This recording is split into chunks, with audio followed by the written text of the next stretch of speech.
people from all four tendencies to be motivated. You're going to have to use different techniques to motivate different people. I can see the bumps in the road where he was trying to motivate me by lots of information. And as a non-questioner, that information wasn't important to me.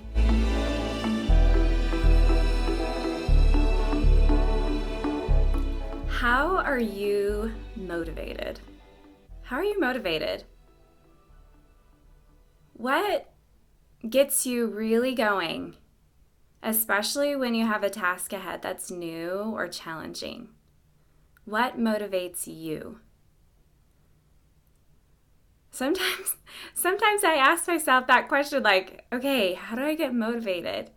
How do I get moving? How do I go forward when it's hard or challenging or new and unsure? I've really wondered that about myself and about the people that I work with every day, how to get them motivated. So I've been really puzzling this out.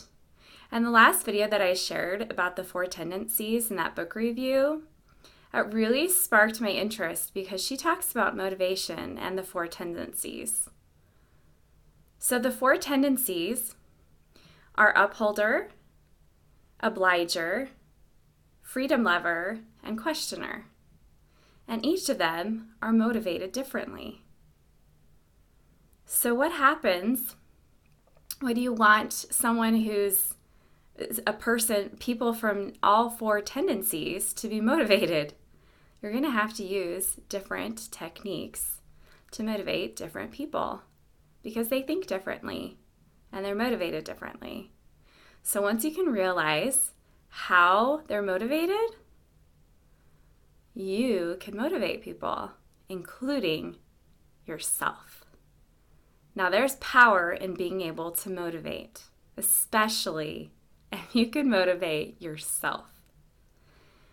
Okay, so I have a story. My husband and I are opposites on the tendencies. You would think that'd make it harder, but in some ways, I think we really balance each other out. I think it's kind of nice. So he's an upholder, questioner. So an upholder wants structure and order, and a questioner wants the answers. They want to understand what's going on and have all their questions answered. And I'm on the scale of obliger and rebel. I like to call it freedom lover just because it sounds better. And that's really how I'm motivated, is by freedom. Because I'm a rebel. I don't want to do it just because. I want to do it if there's freedom, then I'll do it. So I'm motivated by freedom. And an obliger is motivated by people. If other people are doing it, I'm more likely to do it. Okay?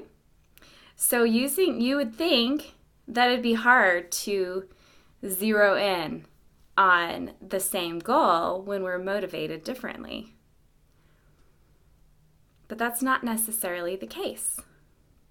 When you have the same goal, you just need to motivate differently, but you can still achieve the same goal.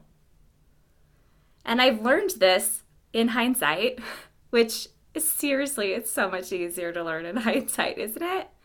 So I've been looking back on our marriage and how we're differently motivated and thinking, wow, how did we get along? Like, how did we survive all of this when we were so very different? So this is a perfect example of how to motivate two different people towards the same goal. So our goal early on in our marriage was to stay out of debt. The way that he's motivated is very different than the way I'm motivated, but we made it work. He's motivated to stay out of debt because it makes sense. He's asked lots of questions, done a lot of research and studying because he's a questioner, and he found the answers. That being in debt really didn't make sense to him. And as an upholder, we have, these standards of living, and he wanted to uphold that by staying out of debt. As an obliger, I wanted to oblige him, so I went for it. And as rebel, with my freedom-loving tendency, I didn't want to be in bondage to anyone else or owe anyone anything. So you can see that even with the same goal, we were differently motivated, but we both could reach that same goal together and be on the same page by finding how we're motivated and using that to push us forward. Isn't that interesting? Isn't that super, super interesting? Seriously, guys, my mind is blown. Looking back on how we've managed our marriage and our relationship, I can see the bumps in the road where he was trying to motivate me by lots of information. And as a non-questioner, it really didn't, that information wasn't important to me. Or I would try to get him to just embrace the freedom of things. And that was not motivating to him. Very interesting. I encourage you to look back. Try to place yourself, try to place those around you into those tendencies. See if you can figure out how to motivate yourself.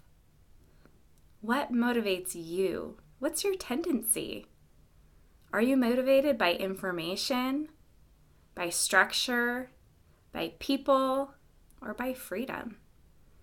Which one motivates you? See if you can apply this information in your life and get yourself motivated to do something that you've been wanting to do.